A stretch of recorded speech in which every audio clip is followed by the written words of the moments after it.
Assalamualaikum dan salam sejahtera. Kawan-kawan tahu tak apa itu Digital Ton? Digital Ton ini projek istimewa untuk bantu naik taraf sekolah kita. Kita perlu mengumpul dana untuk membeli smartboard yang canggih untuk setiap kelas. Bayangkan kita semua boleh guna teknologi terkini, pembelajaran jadi lebih menarik. Bukan itu sahaja, kita nak naik taraf pusat sumber sekolah menjadi lebih selesa. Dengan infrastruktur yang lebih baik, pelajar boleh belajar dengan lebih berkesan. Setiap sumbangan akan bawa perubahan besar untuk masa depan kita. Sumbangan boleh bermula dari RM10, tapi impaknya besar. Jom semarakkan Digital Ton hari ini, hadiah menarik juga menanti.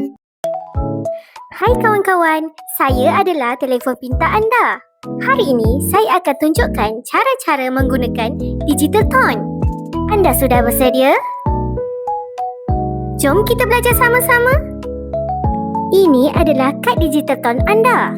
Langkah yang pertama, scan QR pada kad dan minta resit daripada penyumbang. Resit yang telah diterima perlu diserahkan kepada guru kelas pada setiap hari Jumaat.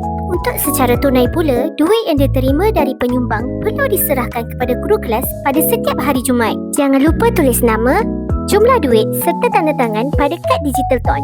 Tunggu apa lagi? Jom mula hari ini!